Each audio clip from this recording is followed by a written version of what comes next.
तीन महापुरुष जिन्होंने भगवान श्री कृष्ण के दर्शन किए पिछले 100 वर्षों के भीतर, तीन महापुरुषों ने भगवान कृष्ण के साक्षात दर्शन किए और ये भगवान कृष्ण की कृपा थी। वो तीनों कहीं भगवान कृष्ण को खोजने नहीं गए थे। वो तीन नाम हैं, पहला विठोबा और दूसरे योगानंद जी और तीसरे देवराहा बाबा। इन तीनों के सामने इनके घर पर भगवान कृष्ण पधारे। चूँकि आज जन्माष्टमी है, आज भी 17 अगस्त को भी जन्माष्टमी है साधु संतों का, जो ये मानते हैं कि रोहिणी नक्षत्र के दिन भगवान श्री कृष्ण का जन्म हुआ था। तो सबसे पहले मैं विठोबा की बात करूंगा। विठोबा जो महाराष्ट्र के एक संत थे, शायद ये बात थोड़ी पुरानी है, लेकिन योगानंद जी की बात और देवराहा बाबा की बात सिर्फ 100 साल के भीतर की बात है। विठोबा एक ऐसे संत हुए, जब वो नौजवान थे तो अपने माता पिता की सेवा करते थे और अपनी माता जी के या पिताजी के पैर दबा रहे थे रात को। भगवान कृष्ण को उनकी ये मातृ पितृ भक्ति बहुत अच्छी लगी और एक दिन भगवान कृष्ण ने फैसला किया कि एक बार जाकर उस लड़का से मिला जाए।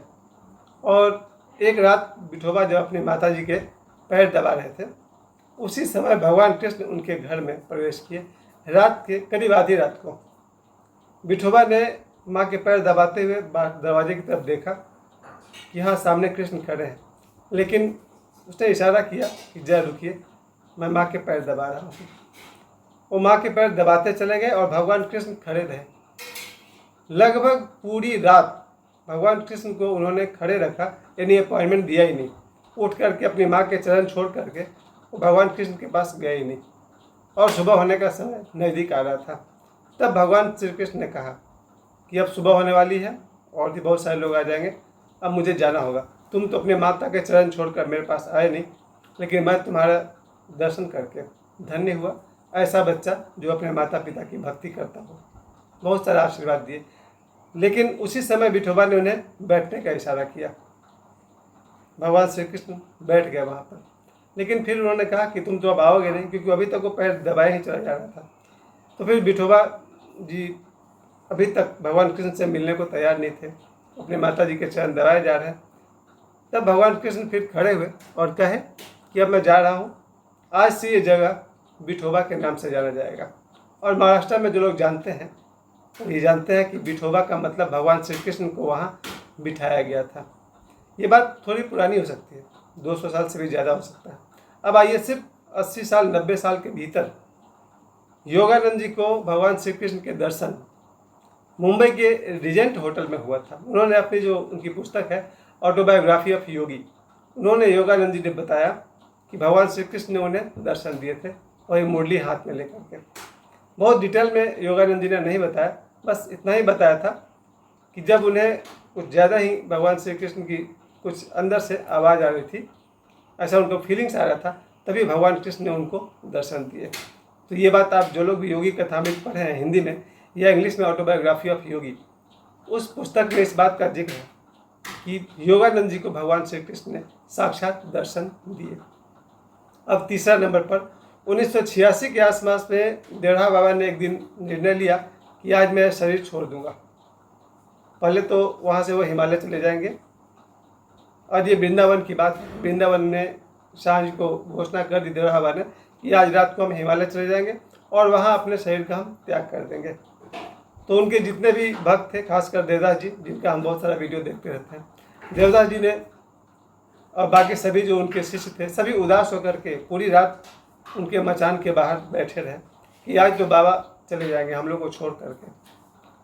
लेकिन जब सुबह हुई तो उन्होंने देवराहा बाबा को देखा मचान पर, बड़े खुश हुए कि चलो देवराहा बाबा नहीं गए, उन्होंने शरीर नहीं छोड़ा। और उनसे देवराहा बाबा से देवदास जी ने पूछा कि बाबा आज तो आप शरीर छोड़ने वाले थे, क्या हो गया? तब देवराहा बाबा ने बताया कि रात को भगवान श्री कृष्ण आए थे और उन्होंने उन्हें कुछ दिन और रुकने के लिए कहा है। और इस तरह से भगवान श्री कृष्ण के कहने पर देवराहा बाबा और 4 साल रुक गए थे। 1990 में 19 जून को देवराहा बाबा ने इस शरीर का त्याग किया।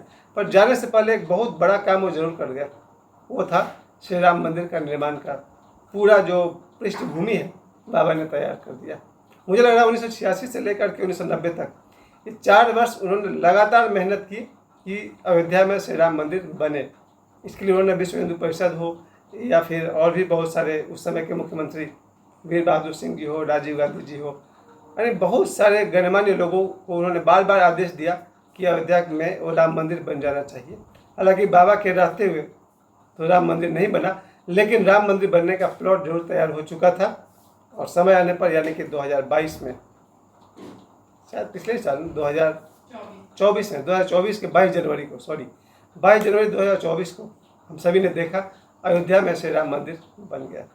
तो इस तरह से ये तीन महापुरुष विठोबा, योगानंद जी और देवराहा बाबा, इन तीन महापुरुषों ने भगवान श्री कृष्ण के साक्षात दर्शन किए। मेरे कहने का मतलब ये है कि तीन नाम तो प्रसिद्ध हुए, लेकिन मुझे लगता है कि बहुत सारे लोग होंगे दुनिया में, लाखों हो सकते हैं, करोड़ों हो सकते हैं, जिन्होंने भगवान श्री कृष्ण का दर्शन किया होगा और वो सबके सामने वो बोल नहीं पाते होंगे, या तो उन्हें कहने के लिए भाषा नहीं है या फिर वो उस चीज़ को समझ नहीं पाए। क्योंकि मेरे समझ से भगवान श्री कृष्ण हो या कोई भी, जहाँ प्रेम है, जहाँ भक्ति है, वहीं भगवान है। जन्माष्टमी के इस पर्व पर मेरा यही संदेश है, जिन्होंने भी अपने आप को भगवान की भक्ति में डुबाया, उन्हें उनके इष्ट के दर्शन जरूर होते हैं। और आप कहेंगे भाई इष्ट का दर्शन करके करना क्या है? हम लोग आमतौर पर लोग दीवाने रहते हैं, कोई क्रिकेट स्टार आ जाए तो भीड़ लगा देते हैं उसको देखने के लिए, धक्का मुक्की भी करते हैं, पुलिस की लाठी भी खाते हैं, कहीं से सचिन तेंदुलकर दिख जाए या कहीं कोई धोनी दिख जाए, कहीं कोई सेलिब्रिटी आता है तो लोग उसके लिए धक्का, मैं देखता हूँ वीडियो में सलमान खान अगर कहीं पहुँच गए तो फिर लोग ऐसे धक्का खाते हैं कि पता नहीं पुलिस का कब लाठी चार्ज हो जाए। तो जहाँ एक तरफ लोग क्रिकेट स्टार के दर्शन करने के लिए लोग धक्का मुक्की कर रहे हैं, कहीं कहीं लोग फिल्म स्टार को देखने के लिए धक्का मुक्की कर रहे हैं, कहीं कोई नेता आ जाए, मोदी जी हो या कोई दूसरा भी नेता आ जाए, उसको देखने के लिए लाखों की संख्या में लोग पहुंच जाते हैं। क्योंकि लोग अपने से श्रेष्ठ को, जिसको श्रेष्ठ मानते हैं, उसको देखने के लिए भीड़ लगा देते हैं। एक समय था, कुछ साल पहले तक आसाराम जी बापू आते थे, उनको देखने के लिए हम दौड़ जाते थे, या हमारे देश के प्रधानमंत्री चंद्रशेखर जी आए थे, उनको देखने के लिए हम लगभग दिन भर भूखे प्यासे रह गए धनबाद में जब आए थे। तो हम सब अपने से बड़े व्यक्ति तो जिसको मानते हैं, क्रिकेटर, सेलिब्रिटी, फिल्म स्टार, आजकल तो पॉप स्टार का भी चलन है, ऐसे में जिन्होंने भगवान श्री कृष्ण के दर्शन किए, उनका जीवन धन्य हो गया होगा। जन्म तो बहुतों को मिल जाता है, शायद सबको, जिसको जन्म मिल गया है, जन्म मिल जाना थोड़ा सहज है, आसान है, पर जीवन का सफल हो जाना करोड़ों में कोई एक कर पाता है। जहाँ भगवान श्री कृष्ण गीता में कहते हैं कि हजारों में कोई एक मुझे पाने का यत्न करता है और उन हजारों यत्न करने वालों में से कोई एक मुझे प्राप्त करता है। मानव जीवन का लक्ष्य जन्म तो मिल गया, इस जन्म से रोटी, कपड़ा और मकान कमाए, प्रसिद्धि कमाए, लेकिन आज से हजारों जन्मों बाद अंततः जब तक आदमी परमात्मा को नहीं पा लेता है, जब तक आत्म साक्षात्कार नहीं कर लेता है, तब तक उसका जीवन सफल नहीं होता है। और भगवान श्री कृष्ण के लिए जो उनका प्रसिद्ध मंत्र है, ओम नमो भगवते वासुदेवाय, ओम कृष्णाय वासुदेवाय, हरे परमात्मने प्रणतः क्लेशनाशाय गोविंदाय नमो नमः। कहीं भी गीता में भगवान श्री कृष्ण ये नहीं कहना चाहते हैं कि कोई भी व्यक्ति अपने सांसारिक काम को छोड़ करके भगवान की भक्ति में लग जाए।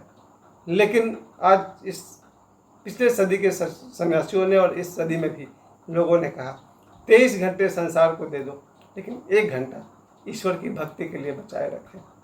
हो सके तो हमारा सुबह का 1 घंटा भगवान की भक्ति के लिए, चाहे आप उसे भक्ति कहें, योग कहें, मेडिटेशन कहें, लेकिन 1 घंटा ईश्वर के लिए, बाकी 23 घंटा इस संसार को दे दीजिए। मुझे लग रहा कि जो व्यक्ति 1 घंटा प्रार्थना, ध्यान, योग को देता है, उसका अगला 23 घंटा सत्यम शिवम सुंदरम हो जाता है और जीवन सफल उसी का है जिसने ईश्वर को पा लिया। और ईश्वर मतलब आत्म साक्षात्कार। इस जन्माष्टमी के अवसर पर मैं यही कहूँगा, भगवान श्री कृष्ण बहुत ही सर्वसुलभ है। जैसे कि मैं मानता रहा हूँ कि हनुमान जी को पाना जितना आसान है, उतना ही आसान भगवान श्री कृष्ण को पाना है। बस एक ही शर्त है, प्रेममय हो जाना है हमें। प्रेम हमें चाहे पौधे से हो या जीव जंतु से हो या जानवर से हो, मनुष्य से हो या प्रकृति से हो। जो प्रेममय हो गया वो कृष्ण को अवश्य पा लेगा। हम अपने दैनिक जीवन में अपने कर्म को करते हुए, कर्म से भागना भगवान कृष्ण ने कभी सिखाया ही नहीं। बहुत ही बढ़िया बात कहते हैं भगवान कृष्ण गीता में कि हे अर्जुन, इस संसार में मुझे पाने के लिए कुछ भी नहीं है, फिर भी मैं कर्म में लगा रहता हूँ, क्योंकि यदि मैं कर्म छोड़ दूँ तो लोग मेरा ही अनुसरण करते हैं, लोग भी कर्म से भागने लगेंगे। भगवान कृष्ण ने कहीं भी संसार से, कर्म से पलायन करने को नहीं कहा है। अपने सांसारिक उत्तरदायित्व को निभाते हुए हम सब भगवान कृष्ण के साथ एक हो जाएं, क्योंकि भगवान कृष्ण बार बार कहते हैं गीता में कि मुझ परमात्मा को भजने वाला मुझको अवश्य प्राप्त कर लेता है। जय श्री कृष्ण।